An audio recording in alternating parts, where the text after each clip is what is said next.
বাংলা নববর্ষ বলে কথা, দোকানের পুজো হবে না তা কখনো হয়? So hello everyone, welcome back to other video. এই যে দেখতে পাচ্ছ, বছরের প্রথম দিন লক্ষ্মী গণেশ পুজোর আয়োজন করা হয়েছিল। প্রত্যেক বছরও নয়, এবারও আমাদের পুরোহিত মশাই অনন্তদার হাত ধরে খুবই সুন্দরভাবে পুজো চলছিল। তারই কিছুটা অংশ তোমাদের সামনে তুলে ধরছি। তোমরা দেখো, আশা করি তোমাদের প্রত্যেকেরই ভালো লাগবে।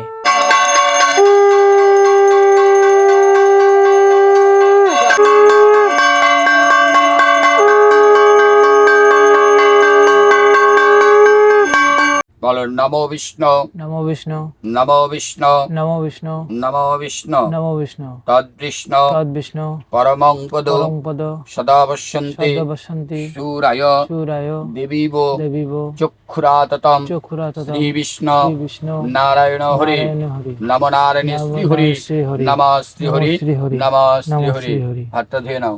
খুবই কম সংখ্যক বাঙালিরা রয়েছে যে বছরের প্রথম দিন দোকানের পূজার্চনা করে না। প্রায় সমস্ত বাঙালিরাই কিন্তু বছরের প্রথম দিন দোকানের পূজার্চনা করে। তুমি যদি তোমার দোকানের পূজার্চনা করে থাকো এই নববর্ষ উপলক্ষে, অবশ্যই কমেন্ট বক্সে কমেন্ট করে জানিও। সকলে অবশ্যই কমেন্ট বক্সে কমেন্ট করো জয় মা লক্ষ্মী এবং জয় গণেশ। তো ভাই, তোমাদের সঙ্গে দেখা হচ্ছে নেক্সট ভিডিওতে। ভাই, সকলে ভালো থেকো।